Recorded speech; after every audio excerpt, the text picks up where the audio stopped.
We have been talking about matters concerning politics, business and technology. But here is the entertainment segment. Many entertainers are struggling hard to get their music and videos out there. Is it that the country has failed to support them, or is it that the music entertainers are not working hard enough to put their music out there? So I think the music industry is not competitive because compared to other countries, the music industry is not, people are not concentrating on them, the government is not funding enough money for them, and they're not being paid enough. Even the Music Society of Kenya, the MCSK, which they're responsible for paying the people per view, and then they don't do that. They usually eat most of the money, and this has been a big concern for the past, I don't know, decade or so. So even before that, people used to at least get paid. Compared to right now, like the only way a musician will earn in Kenya is maybe through advertisements or what do you call this, endorsements, celebrity endorsements. Apart from that, there is no actual income. There is no one specifically paying them, this is your money for this video or this. So I think that's the biggest problem why it's not competitive in Kenya. And the government is the major problem, and they should work on investing on this culture of music more. Yeah. Kenyan music industry compared to before we had the original idea, but now Kenyans, we are kind of losing it to the Western culture, and then when the Western culture tries to show us what we have to do, the Kenyan laws regarding on that entertainment is pretty much expensive compared to other countries. So you will see the Western culture is mostly incorporating our neighboring countries more than us, because it's cheaper to shoot videos there, to deal with them compared to us as Kenyans. So one, we're losing our creativity by copy-pasting the previous creativity, and two, the people who can literally show us the way, it's too expensive for them to come and help us. So what we'll do, where will I pay to help someone? It's supposed to be the reverse. So yeah, that's just it. Nigeria, South Africa, Tanzania, amongst other countries, are taking the world by storm, but Kenya is still lagging behind. Many entertainers do not seem to be skilled in the art of entertaining. We may say the music industry is immature, with everyone looking to be the next big thing. Not much consideration is given to sharing and collaborating amongst artists. Okay, when we talk about the Kenyan music industry and whether it's thriving or not, I really think it's a valid statement, because we need to have a reference point. I look at the Kenyan music industry, comparing with other countries, I feel like Kenya is way ahead. But you may also look at, the USA, Australia, and how they manage and how the music industry runs there. So when you compare it with Kenya, it might be a bit slow. So I think it's a really valid statement. As far as I know, there's so much potential, and there's so many people working, in the background, doing so many things to improve the Kenyan music industry.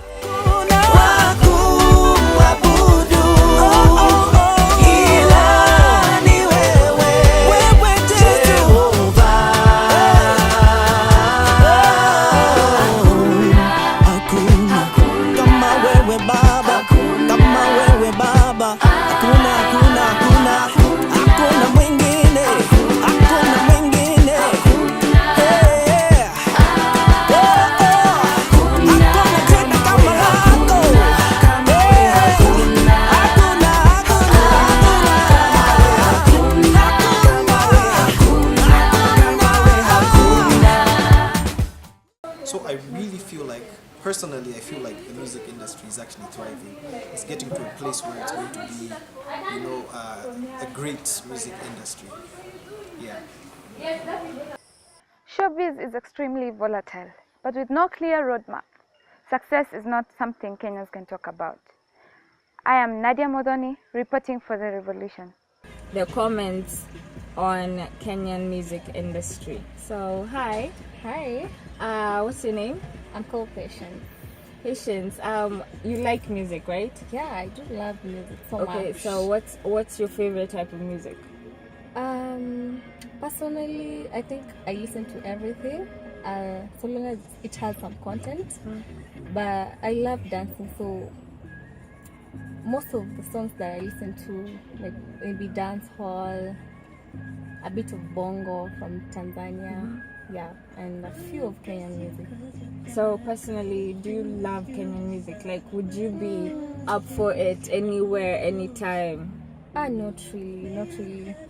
Kenyan music really does not have content, especially the secular music. I can't do it. It's just boring. So Kenyan music is boring. Yeah, it's boring. Apart from a few, very few. I don't want to mention names. Yeah, but just a few. I don't love Kenyan music. Okay, that's sad, but okay, thank you. Okay, but on a positive side, I appreciate quite a number of them.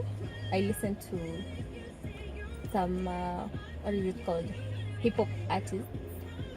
Like, okay, maybe Rabbit. Yeah, I love Rabbit so much because King Kaka.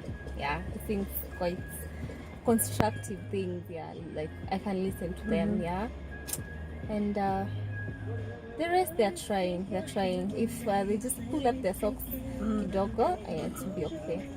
So, if you had to choose between Nigerian and Kenyan music, which one would you actually pay for a concert to go to? If there were two concerts, one was Kenyan and one was Nigerian, which one would you go to? Actually, I'm very loyal to my country, and I'd love one day my country to be at the same level with these other countries. So perhaps I'd go for Kenya, just to support. Yeah, just to support my country. Like an empathy thing. Not really. I don't want to be so choosy, but I'd go for Kenya just to support them. But anytime, anywhere, any place with anyone, even when I'm sleeping, I'd go for Nigeria because they sing content. Yeah. Okay. Sad, really sad. I know. Okay, thank you so much. Okay, you're welcome. Nivea Invisible for black and white deodorant cares for your delicate skin and protects your clothes from stains.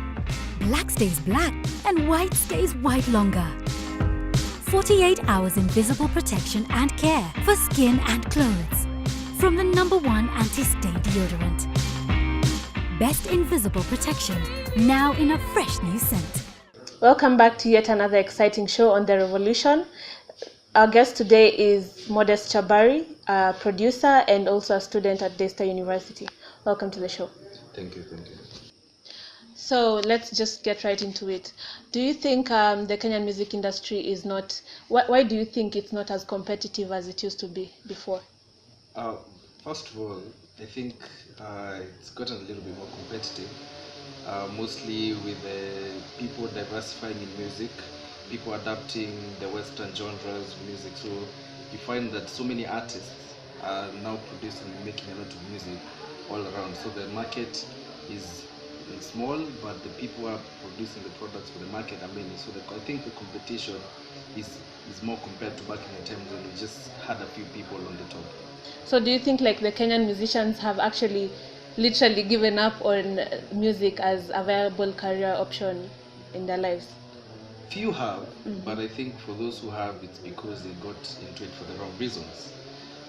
First and foremost, the industry, yes, it's growing slowly, but it depends on how well you place your structures. You can still earn a living from it. So as a producer, what are some of the challenges you face in terms of working with artists and, you know, just being in the music industry as a whole? First of all, artists don't like to pay. So you end up spending hours and hours making music for someone, and then they don't pay you on all the right that they're also growing. I mean, yes, there's that, but I need to pay my bills, I need to do other things. So the greatest challenge so far is actually people not paying. And second of all is getting people who are not actually committed to the work. You call someone for the session, they show up 3 hours later. I mean, it's not like my life is not moving. So this is basically the part where people are getting into the business for the wrong reason. So why do you still choose to be a producer? Passion. Passion takes it all. If you don't have the passion, then definitely you're going to lose it somewhere in between. Because even the greatest people who are earning millions and billions, they had to put in a lot of passion in whatever they're doing, because it wasn't all easy down here. So we have seen, like in the music industry here, only a few musicians have made it out there, like the likes of Victoria Kimani. You've seen her in Nigeria, she's doing big, but she's actually taking up the kind of music in Nigeria. Is it that we don't have originality in Kenya, or what's the case? I think my own personal opinion is you kind of need to find your own niche, because maybe for me singing in Swahili is not my forte. If you listen to something like Sauti Sol, they can do that, but if you tell them to go sing a John Legend song, they might not actually do it as he will. So it just depends on where you find your niche. Is it in Nigerian? Is it Kwaito? Is it Benga? Is it Bongo? It just depends where you fit in. So do you think we should be worried about us as Kenyans being left out in terms of music, because so many other countries are dominating right now in the African scene? So should we be worried at some point in time maybe we'll just be completely out as a music producing country? Not really, because by the fact that we've actually noticed that there could be a lack of future in the music industry, it means that there's a call for action. And I, as an artist, I feel challenged to actually try and make this same industry that we all feed in. We need to make sure that it fits in the same place as a UK market, as a US, as a Chinese market, as every single market that's so far dominating. Well, there's a lot of cartels going on around in the music industries, whereby the people at the top tend to promote the people who pay, because you end up realizing that the top players, like for instance, if you come back to Kenya, people like Sauti Sol right now don't have to pay for interviews because the TV stations just call them. But see, for someone like me who's upcoming, I'll have to find and hustle my way up to even get a simple review on a newspaper. So there's still a chain of reaction that needs to be edited from the media itself, from even the listeners, because you end up realizing that someone can stay in this country and not even know who had the bandes, who the bandes, who Lots of Love the bandes. They just know, but if you ask them about even the smallest band in UK, they know. So it's really, as much as it's a personal initiative, there's still a lot that needs to be done on that chain, from the media, from the people who are consuming the music, from the artists themselves, from the producers. So it's like a whole chain that needs to be reevaluated for music in Kenya to actually hit markets just like the Nigerian market is. So can we also shift the blame to how the entertainers actually present their content? Because mostly what we hear on radio or we watch on TV, the content that most musicians produce is not viable. It's not something that can actually be considered important in the society, something of that sort. So is it that the music industry is still immature? It still has a lot of growing up to do? What exactly can you comment on that? So I think that's a really interesting question. But in terms of the industry is a bit confused, so to speak. It's still getting to understand the structures that have been placed. And partially, I think I'd say that there are two people to blame: the media and the consumers. Because if honestly, you go for these poetry nights, if you go for these underground shows that are not hyped in the media, as something like Safaricom Live would be, you actually get to meet people with content. It's surprising. Also, I'm very surprised to see the kind of music that's being played over and over in the radio stations. It doesn't make any sense. So it goes again to the media, because why will you take a song talking about partying and all that? The next advert is telling people don't drink and drive. And then what do you expect for someone to get? Yet there's someone else who's singing about revolution, like Naomi Washira. She sings about the African child. The song has like 2,000 hits, but it's since 2015. And then someone else sings another song, gets almost 1 million hits. See, it goes back to the basic fundamentals of what even you as a person you stand for. Because if that's what you want to listen to, it's what the media will play for you, because the media is all about making money. I'm not going to play a song that people will shift the channel because it's boring. So again, the consumption is a problem. Again, to the artist, you find that they compromise a lot to fit in the market. When people are starting, they have conscious music. When they start getting to fame, everything just goes. So there's that to consider. It's really a gray area to start placing a blame on. So what exactly can you tell that person who wants to get into production, that person who is still into music? What can you advise? I think the greatest advice so far I've gotten from my few years of experience is you need to get into it for the right reason. Like you need to understand and know why you're getting there. If you need to be honest. If you're getting there for the fame and money, you need to be honest. That's what you are looking for. If you're getting there so that you get your message out, you need to be clear. Don't lie to yourself, because it reaches a point where now people start saying the real you. It's why you hear scandals, I don't know, sex scenes, I don't know what happens. It's like just simple how Eric Wainaina's case just went down, because people thought he's the character of the nation, and then one story comes out and your career goes down to waste. So you need to get into it in the right reason, and it's not going to be an easy way down.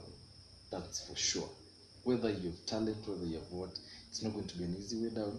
Like even I myself, sometimes you just rethink, but you need to keep on pushing yourself every time, knowing what exactly you want to do from it. So thank you for the insightful talk. We were glad to have you on board. According to the wise words of Plato, music gives a soul to the universe, wings to the mind, a flight to your imagination, and life to everything. That was me, your host, Joyce Njoki, on The Revolution.